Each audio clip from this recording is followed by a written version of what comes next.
இந்த விடுமுறை நாட்களிலே ఈ యొక్క సెలవు దినములలో நாங்கள் ஏனென்று இங்கு வந்துకుంటున్నాం ఎందుకు మేము ఇక్కడికి వచ్చున్నామంటే ஆண்டவர் இயேசு கிறிஸ்து வாழ்க்கையில் அற்புதங்கள் ప్రభువైన యేసుక్రీస్తు మా జీవితంలో చేసిన ఆశ్చర్యకార్యములు అద్భుత కార్యములు அவருடைய வாழ்க்கை கொடுத்த சந்தோஷ சுகத்தை உங்களுக்கு பகிர்ந்து கொள்வதற்கு మా జీవితంలో కలిగిన ప్రతి సంతోషం మీతో పంచుకోవాలని వచ్చున్నాం.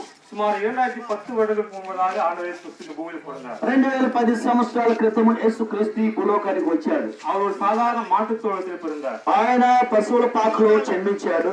அவர் ஒரு ஏழை தச்சன் மகனாய் பிறந்தார். ఆయన ఒక యేసోబుకి తండ్రిగా ఆయన ఉన్నారు. அவர் நினைத்திருந்தால் ஒரு பெரிய ராஜாவின் மகனாய் பிறந்திருக்கலாம். ఆయన అనుకుంటే గొప్ప రాజు కుటుంబంలో పుట్టి ఉండొచ్చు. அவர் ஒரு பெரிய அரண்மனையில் பிறந்திருக்கலாம். ఒక గొప్ప భవనంలో పుట్టి ఉండొచ్చు. அப்படி ஒரு ராஜாவின் மகனாய் பிறந்திருந்தால் అటువంటి ఒక మహారాజు కుమారుడిగా పుట్టి ఉంటే அந்த ராஜாவின் கட்டளைப்படி ఆ రాజు యొక్క ఆజ్ఞ ప్రకారముగా அவர் சொல்கிற தெய்வத்தை தான் வணங்க வேண்டும். ఆయన చెప్పిన దేవుని మాత్రం ఆయన పూజించాలి, ఆశ్రయించాలి. அவர் செய்கிற தேவாலயத்துக்கு தான் போக வேண்டும். ఆయన చెప్పిన ఆజ్ఞ ప్రకారం అతను జీవించాలి. ஆனால் இயேசு அதை விரும்பவில்லை. యేసు అది ఇష్టపడడం లేదు. அவர் நம் மீது அதிகாரம் செய்ய விரும்பவில்லை. మన మీద ఆయన అధికారం చెల్లించాలని ఇష్టం లేదు. அன்பு செலுத்த விரும்புகிறார். ఆయన మనల్ని ప్రేమించాలని ఆశపడుతున్నారు. அவர் நம் மீது அரசாங்கம் செய்ய விரும்பவில்லை. ఆయన మన మీద పరిపాలన చేయడానికి ఇష్టపడలేదు. அரவணைக்க விரும்புகிறார். మనల్ని ప్రేమించడానికి సిద్ధపడుతున్నారు. அப்படிப்பட்ட கிறிஸ்து అటువంటి యేసుక్రీస్తు இந்த உலகத்தில் 33 ஆண்டுகள் வாழ்ந்து வந்தார். ఈ లోకంలో 33.5 సంవత్సరం ఆయన జీవించాడు.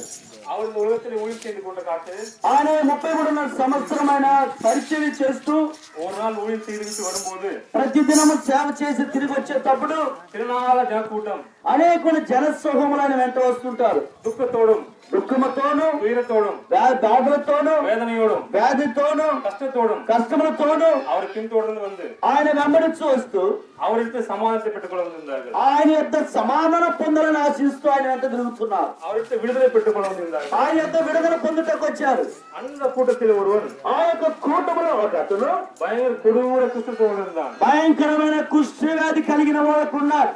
அவன் உடம்பில் ரத்தமும் சீவமும் ஊறுகிற ஒரு நிலைமை. ఆయన శరీరములో రక్తమును ఆయన ఉన్న శరీరము బాధతో వేదనతో ఉన్నాడు. குடும்பத்தால ஒழிக்கப்பட்ட ஒரு சூழ்நிலை. అదే కుటుంబస్తులతో దూరపరిచారు అతన్ని.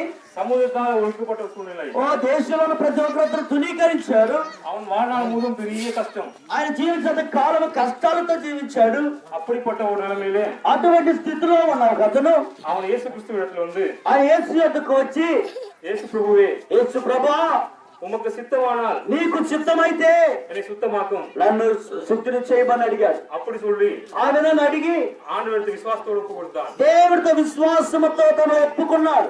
அந்த நொடி பொழுதிலே ఆ నిమిషమే தெய்வமான கிறிஸ்து యేసుక్రీస్తు மனம் இறங்கி ఆయన మనుషుల కనికరపడి சித்தம் உண்டு, నాకు చిత్తమన్నది சொத்துமாக சொல்லிட்டு నువ్వు శుద్ధుడు కమ్మని చెప్పాడు. அவனை தொட்டு ఆయన ముట్టి தழுவி ఆయన శుభ్రపరిచి அவனை சுத்தமாக்கினார். ఆయన స్వస్థపరిచాడు. ஒருவேளை ఒకవేళ அந்த கொடிய வியாதி అటువంటి బాధలో వేదన మీరు ఉన్నట్లయితే, நம்ம குடும்பத்தில் யாராவது இருக்கும்னு சொன்னால் మన ఇంట్లో అడిగినటువంటి కుష్ఠవ్యాధి వంటి బాధలు వేరే ఉన్నట్లయితే நாம அவங்க கிட்ட கூட போயிருக்க మాటం. మనమైతే అటువంటి వారి ఎదుకు కూడా పక్కకు కూడా వెళ్ళము, அவனை ஒதுக்கி வைத்திருப்போம். వారిని దూరంగా పెడతాము. இந்த இயேசு கிறிஸ்துவின் அன்பை பாருங்க. యేసుక్రీస్తు ప్రేమను చూడండి. முகம் தெரியாத ஒரு மனிதன், ఎవరో అతను తెలీదు, ஊர் தெரியாத ஒரு மனிதன் అతని ఊరేమిటో తెలీదు. அவரிடத்துல உப்பு கொடுத்து விசுவாசத்தோடு வந்ததுனாலே ఆయన ఒప్పుకొని విశ్వాసముతో వచ్చిన దాన్ని బట్టి தொட்டு தழுவி சுத்தமாக்கினார். ఆయన ముట్టి స్వస్థపరిచాడు. இந்த அன்பு வேற யாருக்கும் வராது. ఈ యొక్క ప్రేమ ఈ లోకంలో ఎవరికి రాదు. இந்த பெரிய அன்பு வேற எந்த தெய்வத்துக்கும் வராது. ఈ గొప్ప ప్రేమ ఏ దేవునికి రాదు.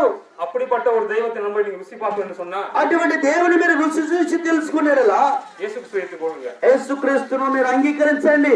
இந்த வேலையில ఈ సమయంలో உங்க குடும்பத்தில మీ కుటుంబంలో கஷ்டம் இருக்குன்னு சொன்னால், కష్టములు ఉన్నాయంటే, வேதனை இருக்குன்னு சொன்னால், వేదన ఉందంటే, நீங்க துயரத்தோடு இருப்பீங்க சொன்னா, మీరు బాధ వేదనతో ఉన్నారంటే, வியாதியோடு இருப்பீங்க சொன்னா, ఒకవేళ వ్యాధితో ఉన్నారంటే, நீங்க சுகம் அடையணும்னா మీరు స్వస్థత పొందాలంటే இந்த வேலையில ఈ సమయంలో உங்களை ఒప్పు கொடுங்க. మీరు ఒక్క మాట కూడా కనిపెట్టుకుని ఉంటుందో அப்படியா கிறிஸ்து ఆ విధంగా యేసుక్రీస్తు உங்கள் வார்த்தையை காத்துக் கொண்டிருக்கார். మీ మాట కొరకు ఎదురు చూస్తున్నాడు. நீங்க கூப்பிடுற வேலையில మీరు పిలుస్తున్న సమయంలో அந்த நொடி பொழுது வர வளர, ఆ నిమిషమే యేసుక్రీస్తు ఎందుకు సిద్ధముగా ఉన్నాడు. அந்த நொடி பொழுது ஒரு சுகம் தர வளர, ఆ నిమిషంలోనే మీరు స్వచ్ఛత పొందడానికి సిద్ధముగా ఉన్నారు. அப்படிப்பட்ட ஒரு தெய்வத்தின் அன்பை అటువంటి దేవుని ఇష్టపడు நீங்க எழுந்துடாதீங்க. మీరు దాన్ని పోగొట్టుకోకండి. இந்த உலகத்திற்கு கொஞ்ச நாட்கள்ல ఈ లోకములో కొన్ని దినముల తరువాత இந்த அன்பான தெய்வத்தை ருசி பாருங்க. ఈ అన్బ ప్రేమైన దేవుని మీరు రుచి చూడండి.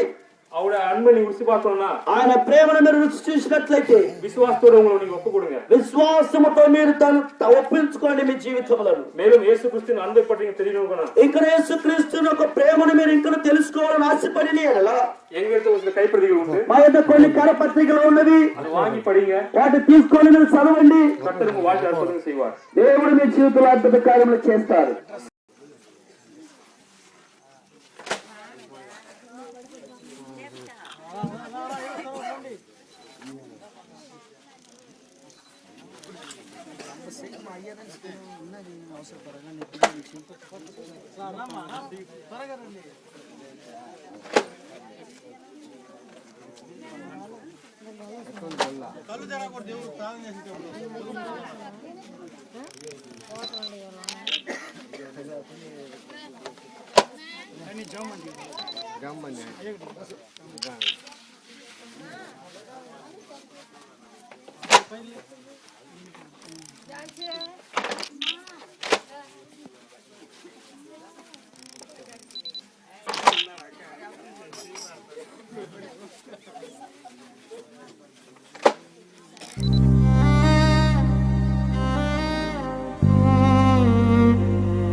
சொன்னால் போதும் செய்வேன், நீர் காட்டும் வழியில் நடப்பேன், பாதம் ஒன்றே பிடிப்பேன், என் அன்பு இயேசுவே.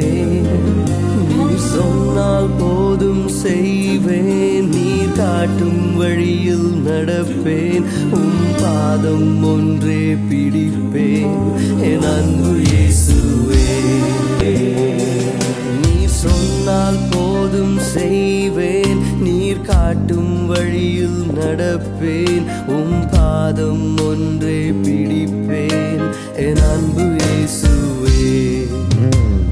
கடலின் மீது நடந்திட்ட அற்புத பாதங்கள் எனக்கு முன்னே செல்வதால் எனக்கில்ல கவலை.